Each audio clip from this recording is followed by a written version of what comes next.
What is up, guys? Team Yugi Fills here with another video, and today we're going to be doing something kind of similar, kind of different to our usual routine. I'm going to be showing you guys my updated Burning Abyss deck profile, and kind of discussing the state of Burning Abyss, what I think the future can hold.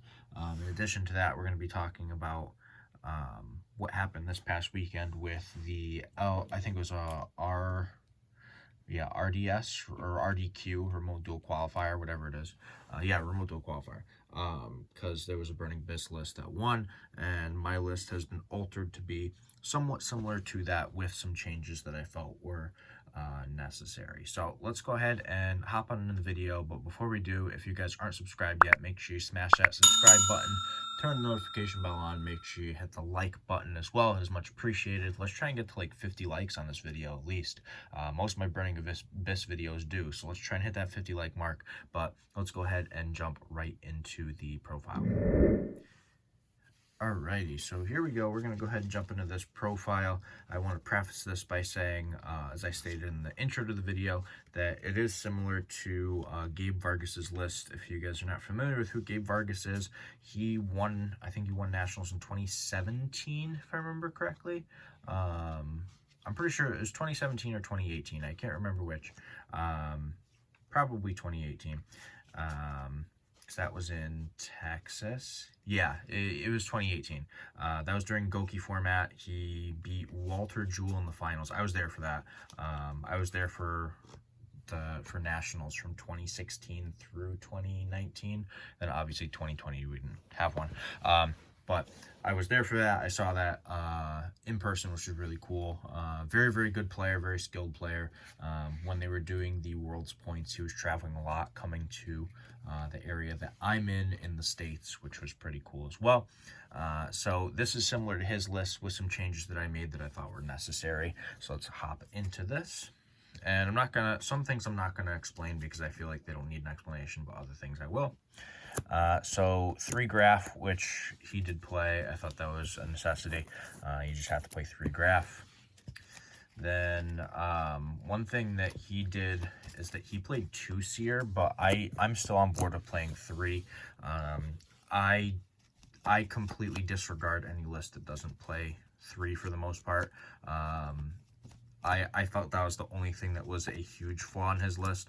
Even if you draw this card, it's still a good card. I really don't mind drawing it. Drawing Seer's good. And on top of that, with the amount of people who are going to try and like get rid of these from your graveyard, you probably want to play more than 2, if I'm being perfectly honest. I did agree with his 2 Scarm and his 2 Farfa logic. I'm not going to lie, I am iffy on 2 Scarm. I feel like a 3rd one would be necessary, but I understand not wanting to draw into too many multiples, so that makes sense. And then one of Burning Abyss's, 1 Barbar, 1 Calcab, 1 Libic, and 1 Alec. I felt these were good choices. I typically like playing 2 Libic, but I think that getting away with 1 is possible. The one like flex spot is probably your Calcab or your Alec, or both, depending on how you look at it. But I think that these 4 at 1-ofs are pretty good. Then we do play, of course, the 3 Tour Guide and the 3 Rhino Warrior because playing 6 more Burning Abyss monsters is pretty good. And then I do agree with the Backjack. I wasn't playing the Backjack in the list that I played at Locals a few weeks ago. I didn't find it necessary. I'm still 50-50 on it, but it's a good card, so I can't go completely against it for that reason. Then I definitely agree with the Dragoon package. Too good of a card, especially when you can just kind of throw it out onto the field in a rogue deck. So being able to do so is pretty sweet. Of course, I call Burning Abyss a rogue deck when I think with the way the meta looks that it's actually more than a rogue deck. I put it at anywhere between tier 2 and tier 1.5. It's not tier 1, but I honestly think that this deck has crazy potential. I think it's probably the best trap deck in the meta too. And the fact that you could mix it with Eldritch is even crazier. But the spell cards, 1 Foolish, 1 Called By for your 1-ofs, and then 3 Pot of Prosperity. I am very, very, very on the fence with this card. I'm going to preface this. If you guys don't have them and you don't want to pay money for them, then by all means, do not pick it up. I think that there are other cards that you can play that get the job done or just allow you to do things in the deck that are also worth doing. So keep in mind that this is definitely optional. Like I said, I'm on the fence about it.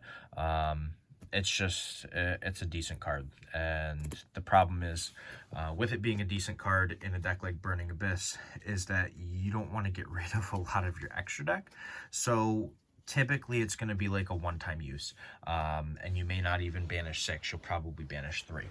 That being said, the Called By and the Foolish Burial, I think, are extremely useful. I don't think he was playing Foolish, if I remember correctly. I think this is a necessity because it lets you, like, basically bait out a negation or have some spot removal, because you can always dump a Farfa and you can banish one of your opponent's monsters, which is really crazy. Especially if they have something like a Winda. You can banish a Winda, which is really important because obviously Winda hurts your deck a little bit. So being able to get around that is pretty sweet. Those are the spell cards that I have in there, though. And hop on over to the traps. In the traps, we have 3 Fiend Griefing. I think that this card is really good this format, to be perfectly fair. It does definitely hurt a lot of decks. It hurts Invoked, it hurts Eldritch, it hurts Dragon Link too. It basically hurts everything that's within the top cut of the meta, so I really can't say that it's a bad choice. If you want to play less, obviously play less. And my list is 50 cards, so if you want to play less than 50 cards, go for it. I'm playing 50 to try and minimize the amount of times that I draw into the Dragoon engine. Then for some destruction stuff, 3 Needle Sealing and 3 Torrential. Gabe in his profile said that he would play 3 Needle Sealing, and I think that that is probably a good choice. If you don't want to play this card, obviously there are a million other traps that you could play. You could play something like Compulse, you could play, you know, literally just about anything else. But I think that Needle Sealing gives you a lot of versatility to do board wipe, and because all of your Burning Abyss stuff triggers Engrave, you're not really getting hurt too much by this card. Same with the Torrential, like it doesn't, they don't really hurt you typically, they help you more than anything. Then for some banishing effects, we have the triple Ice Dragon's Prison and the triple Dynamiscus. I think that these are really solid choices, to be perfectly fair. These cards just really out a lot of the cards that you need to out in the meta. The Golden Lord out is there, which is nuts. Also Fiend Griefing outs it, obviously. But Ice Dragon's Prison, too, against, you know, actually, Ice Dragon's Prison does out Dragoon, which is very important, because typically speaking, people are going to, like, try and, you know, negate whatever your big play is. So, like, your tour guide play, they might, like, try and Dragoon it, and then when you do that, or when they do that, I'm sorry, then you can just hit them with the Ice Dragon's Prison, or if they negate something else, you can Ice Dragon Prison their Dragoon, which is pretty cool. Then we play the triple trap trick, which is just kind of a necessity because we're playing so many normal traps. And then the Solemn Strikes. This is just really good. I don't have to explain that. But that's the main deck, 50 cards. A few changes from Gabe's list, nothing over the top, nothing super crazy. But I just felt that per the meta, you didn't have to play cards like Karma Cut when you have the Ice Dragon's Prison, the Dynamiscus, and the Fiend Griefing. I felt like the Karma Cut was kind of overkill. And it's more that you have to discard from your hand, and if you have a Dynamiscus, a Karma Cut, and a Dragoon on field, then you probably don't have 3 cards in hand. And if you do, congratulations, that's really cool. But typically speaking, you're not going to have all those resources, so you'll probably find less use for the Karma Cut. So I decided to cut it. That being said, let's hop on to the extra deck and talk a little bit about that. Alrighty, so extra deck time. Extra deck is fairly standard in my opinion. Double Dante, and if you want to take a look there, yes, we do now have Italian DUEA first Dantes, which is sweet. That was a birthday present. My birthday was this past weekend, the 21st of March, and my brother was able to snag these for me somehow, some way. So props to him, because these shits are not easy to find and they are not cheap. So significantly appreciated. Shout outs to him. I think 2 Dante is all that you really need. You don't need more than that. So we'll stick to the 2. And then the Beatrice, I think you guys, if you've been paying attention, also know that I have an Italian Beatrice, also pretty cool. So the only thing I'm missing, I think, is the purple Dante and the main deck monsters for Italian, and then I'll be all set with the core, which is pretty sweet. Then I play 1 Downward Magician alongside 2 Zeus. I think that this is a complete necessity. I don't see why you wouldn't play this. There are times where you're going to be able to clear your opponent's board with trap cards, and then on your turn you make a Dante, and because they don't have any monsters because you cleared it, you can just swing without detaching materials from Dante and hit him for 1,000, and then main phase 2 you can stack the Downward, stack a Zeus, and have 2 board wipes, which is pretty cool. And then there are other times where you just do 1 board wipe, but I think that the double Zeus is extremely important. And I cut the Nightmare Shark from the list that I played at the tournament when I got 2nd place. I think I posted that like 2 weeks ago or something. I just didn't want to play the Nightmare Shark anymore. I didn't think that it was too necessary. Then we play the purple Dante that I mentioned before. Card's really, really good if you summon it. It doesn't get summoned a lot, but there are times where people just don't realize that you're going to summon it off of the Beatrice. They think you're just going to toss a Dante on the field, like a regular Dante on the field. And then you drop this and you discard like a Seer, you draw a card, you special summon a regular Dante back, and then you just have a board established again, which is really cool. Then we have a Dragoon alongside the Verte. This is kind of obvious, seeing I showed you guys the main deck engine for it. Then some other Link cards for Link 2s. We play a Cherubini and a Masquerena. I think these are necessary. The Cherubini actually gets sided out a lot, primarily because, or I'm sorry, not sided out a lot, gets banished a lot off of Prosperity, primarily because it's not like a card that you go into excessively often, but it's still there for utility. Then we play a small Nightmare package, just a Phoenix and a Unicorn. If you want to banish the Phoenix off of like a Prosperity, you can, or if you need to keep it, you keep it. There are plenty of other cards that you can just banish one of and be perfectly fine. Then we play the Trisbana. I thought this was an awesome move. Now, new/old Master Rule, because basically we reverted back to the old Master Rule. But when it was required to put all of your monsters from the extra deck in either an extra monster zone or a zone that a Link monster pointed to, there was a lock with Trisbana that you could do. But seeing, we've changed the Master Rule around, it's not really even a thing anymore. Sure, it can hurt some decks like Dragon Link. It can definitely hurt Dragon Link.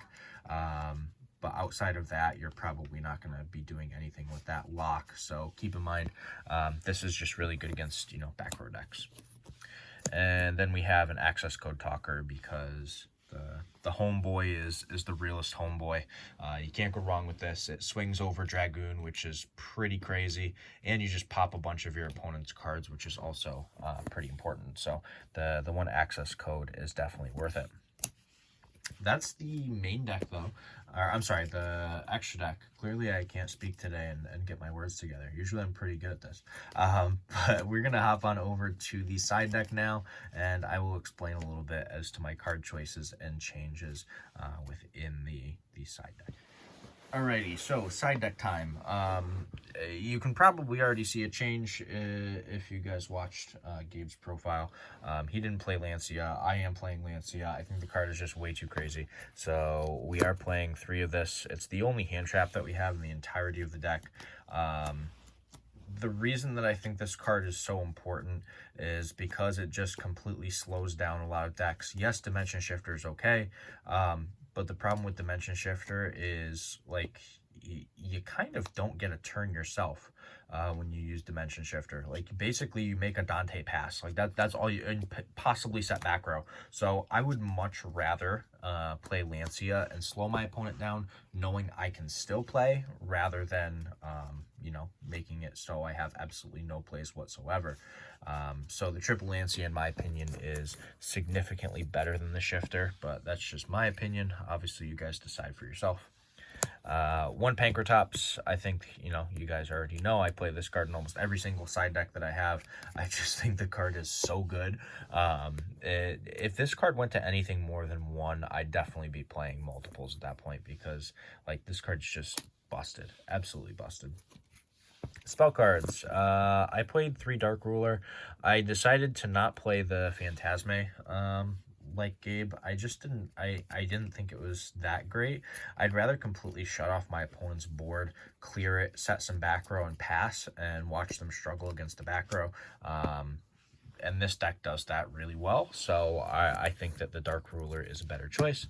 If you wanted to play Droplet, you could play Droplet, but I think that the Dark Ruler is significantly better. Then back row removal, I completely agree with the Feather Duster and Evenly decision. I think that this is fantastic, absolutely fantastic. If you guys want to play like Twin Twisters in place of Evenly, you can.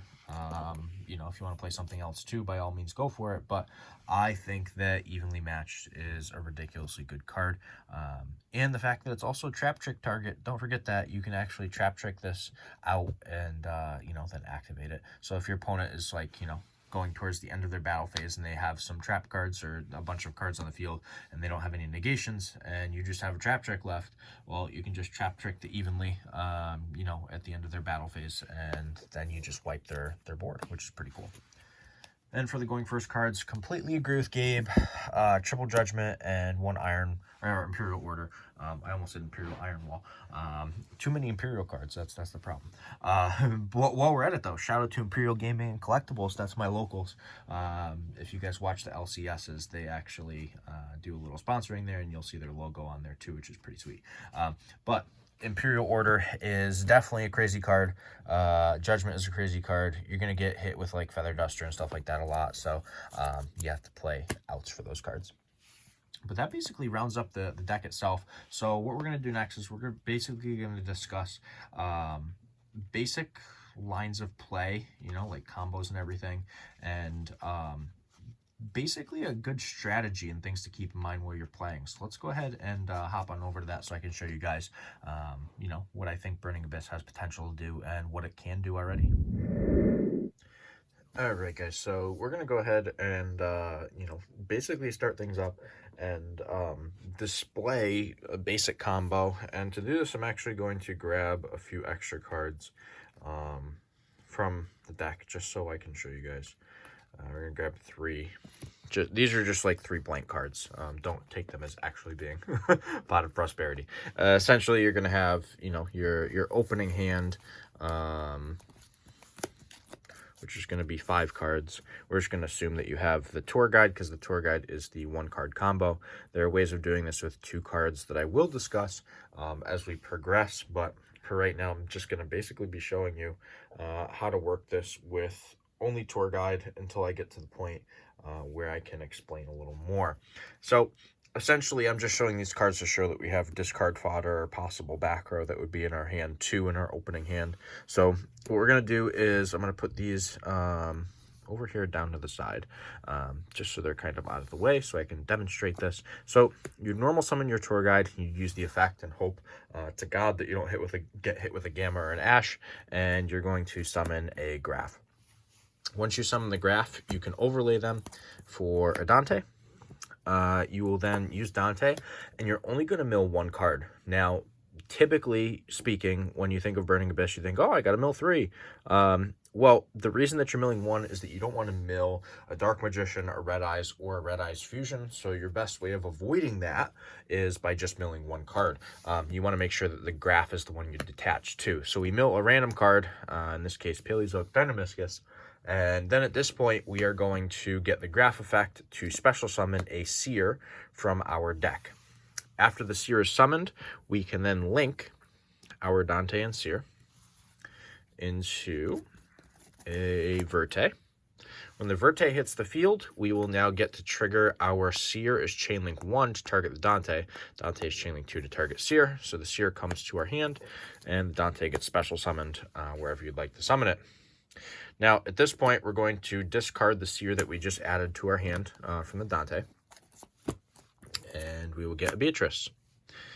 So now we have a Beatrice established, and we can use our Verte. Verte is going to send a Red Eyes Fusion plus the Dark Magician and the Red Eyes Black Dragon, which at this point will allow us to summon out a Dragoon. And now keep in mind we still have all of these cards left in hand. That could be trap cards, cards to discard off of the Dragoon. So we have multiple outlets that we can go into. That is all off of Tour Guide. Now, the portion that I want to mention is the the fact that this is technically a one-card combo, but there are ways to do it with 2 cards. The other ways are opening Graph and a random Burning Abyss monster, or opening up Fiendish Rhino Warrior and a random Burning Abyss monster.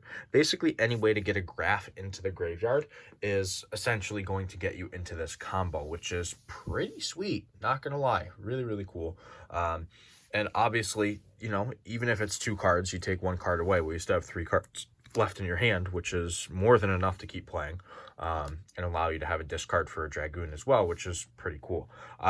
So keep in mind that this is a basic combo that you want to go into, and this is actually really powerful, which is another thing that I love about it. It just kind of plays through crazy stuff. So keep in mind this is the basic combo that you can go through. But let's go ahead and hop on over to some of the small little intricacies that I think are important to point out. All right, so let's talk about Pot of Prosperity and our extra deck, because I feel like this is a question that a lot of people would have typically looking at the Burning Abyss extra deck and Pot of Prosperity, because they're going to be like, oh, what do I even do here? Like, what's the best line of play? What cards do I choose to banish, and what cards do I choose to keep? So Pot of Prosperity obviously is a very powerful card because it doesn't give you restrictions when it comes to drawing or special summoning, much like Extravagant, or well, I should say more so, not the drawing part. But it basically allows you to still special summon, still go through your regular plays. So you guys have already seen the extra deck. So that being said, depending on your matchup, obviously you can pick and choose what you want to banish. For me personally, if I'm not playing against a heavy back row deck, then I might get rid of Nightmare Phoenix and Trisbana as 2 out of my 3 minimum. Maybe a Cherubini if I don't need to use it to link climb, which is also kind of cool. Or because we have 2 Zeus, you can get rid of a Zeus as well, which is pretty cool.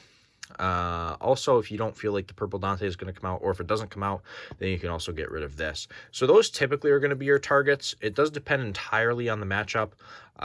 You can get rid of the Downward Magician at some point too if you need to. So you have a lot of options. I just wanted to touch on that because a lot of people are like, oh, well, I don't want to get rid of Dante's. And my response would be, you're probably right. You don't want to get rid of Dante's. It's very, very good. And I'd probably keep 1 Zeus at the minimum. Everything else is kind of your choice as to how you want to approach it. But for me personally, I think that, as long as you keep the Dantes, the Beatrice, at least 1 Zeus, probably your Verte and your Dragoon, and then probably I would say Unicorn and Access Code. I think these cards, these 7 cards, all have potential to be banished and not hurt you that much by banishing them. So keep in mind that, depending on the matchup, these are probably the cards that you're going to banish off of your Prosperity. But I wanted to touch on that because I feel it's very important. So let's hop on into the last discussion portion of the video. All right, so for the last portion of the video, I want to do something that I don't do exceptionally often, but I get a lot of people who ask me to do this. The reason I don't ever do this is because I feel that it's so randomized that it doesn't really, it doesn't show much. It just lets people see how everything plays out. But I'm going to be doing some test hands because I get this request more often than you'd think. And I feel like that's the one thing that I slack on when it comes to posting videos, is that a lot of people ask me to do test hands, and I don't do a lot of test hands. Like I said, I don't like to do them because I feel that it's just so RNG based to do test hands, that it's better for me to just show you a combo so you can learn how to properly go about it. But that's also just, you know, a biased opinion. That's just me personally. So I'm mixing this up to the best of my ability. I was going to power shuffle it, but I won't power shuffle it. We'll just roll with the punches, and if we draw terribly, we draw terribly, and I'll blame myself. But let's go ahead and give this a cut, and we'll start with our opening 5 cards. There we go. Let's see. Ooh, a lot of BAs. And then we've got the torrential. So you have a couple lines of play here that you can go into. Totally, you know, your choice as to how you approach it. But for me personally, I'm going to assume that my opponent isn't main decking Nibiru, because not a lot of decks are, ironically enough. A lot of them are side decking Nibiru right now. So we're going to assume that we're safe from Nibiru, but we're going to normal summon the Libic, because this is going to really help us with the combo pieces here. Then we're going to special summon the Alec, because it's the most useless Burning Abyss card in our hand. We can then link these two. Now this is an instance where Cherubini actually comes up. So Cherubini hits the field. Libic is going to trigger to summon the Farfa. Then we're going to use the Cherubini, and we're going to send a Graph, and then Graph's effect will trigger to summon a Seer. Let's see, there we go, there's a Seer, we'll summon it there.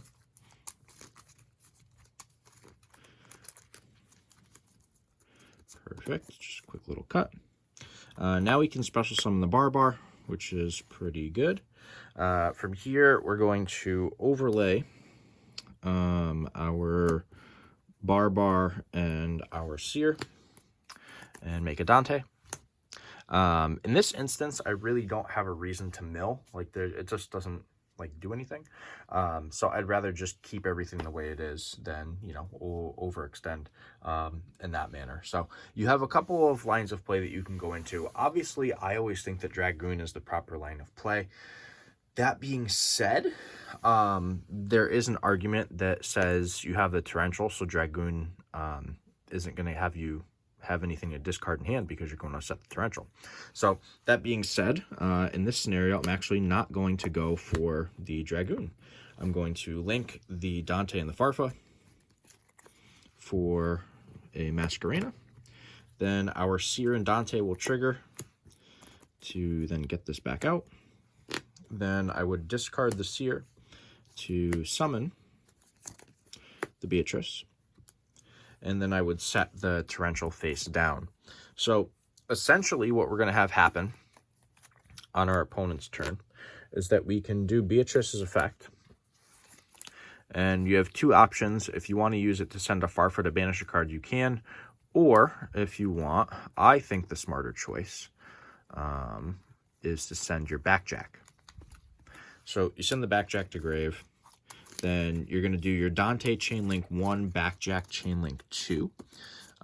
So the Backjack will then reveal 3 cards first. 2 Fiend Griefings and a Torrential. Assume we already have the Torrential. We're going to put the Fiend Griefing on top. And then the Dante will grab the Seer back. It's actually very important that you grab the Seer back. So at this point, we have the ability to use the Masquerena too. So we can go Masquerena effect into a Nightmare Unicorn. Then you can use the Unicorn to pitch the Seer, shuffle a card in their field, and then your Seer can special summon a Dante back. If you have to at any point, you have the ability to use the Torrential. Then you can also use the Backjack to get the Fiend Griefing set, and then you can use the Fiend Griefing to shuffle a card from their graveyard. Additionally, my opinion would be to, if they don't have anything else on field, would be to send a Scarm. If they do have something on field, send a Farfa. But you send the Scarm, so in end phase you can grab a Tour Guide. Which, you know, if you've gone through your plays, your Tour Guide is going to be important because torrentialing your field will net you back a Seer. So basically, your opponent is probably going to have nothing left in the tank, and you're going to have a Tour Guide and a Seer at the minimum, and then you would draw into, oh, a Solemn Strike. That's really good. So this is overall something very basic, but something that really gets the job done and is super efficient. So we're going to go ahead and do another test hand really quick. All right, so let's go ahead and do one more test hand here, just to show you guys the possibilities you can do. That was a board where actually making Dragoon wouldn't have been the proper decision, which doesn't happen excessively often. When you open that many Burning Abyss monsters, you have to combo off a little bit. All right, grab our opening 5. Let's see. All right, so we drew a card that we didn't, well, 2 cards that we want to draw, actually. We drew a Backjack and a Dark Magician. It's okay, though, because we have the proper combo in that of the Tour Guide. So this actually is really cool, and I'll show you why. So we use the Tour Guide effect, which is going to net us a graph from deck. You don't want to summon the one from hand, because it's going to be used on our opponent's turn, which is actually really important. So we grab a graph here.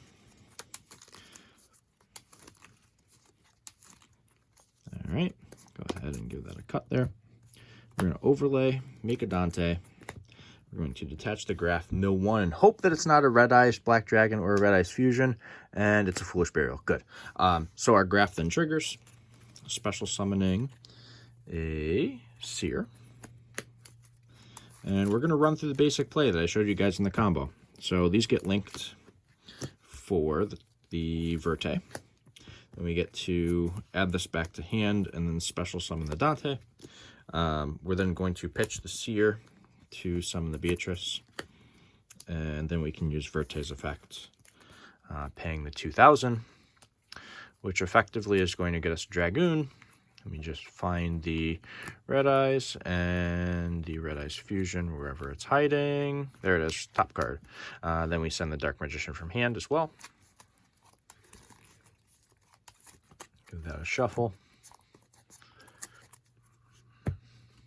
Perfect. And we grab the Dragoon out. Now from here, we can set the Deinonymiscus wherever you'd like to set it, and then we pass. So the reason that this is so ridiculously good is that you can discard the graph off of either the Deinonymiscus or the Dragoon, and when you do, the graph is going to summon a Scarm, which is going to be automatically destroyed, which we'll get to in the end phase as to why that's so good. And I'm going to bring the Backjack up here so you guys can read it if you haven't seen it already. But basically, you're going to use his effect in the graveyard, which can be very important. But if this card's sent to the graveyard, look at 3 cards at the top of your deck, place them on top of the deck in any order. So then we can do this off the Deinonymiscus, discarding the Backjack. Backjack would trigger to reveal the top 3, one of them being a Needle Sealing, and then we'll put the Barbar second Needle Sealing on top. Then we have the ability to do our Backjack to get the Needle Sealing set. And we can also use a Beatrice, which can send us a Farfa to banish a card in our opponent's field.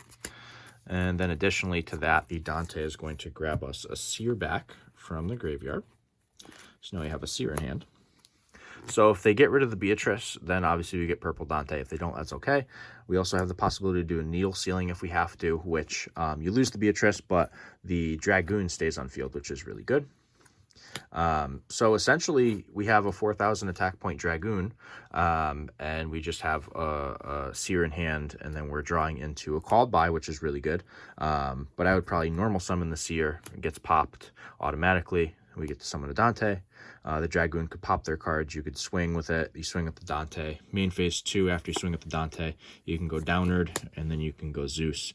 And basically, you pass from there. That's really as good as it gets, which is really, really crazy. So keep in mind, that's basically another test hand that can possibly come out. Obviously, you have a million different test hands that you can go through, but those are just some examples as to how well this deck functions. But I hope you guys enjoyed the video. If you did, don't forget to give it a thumbs up. Let me know what you think in the comment section down below.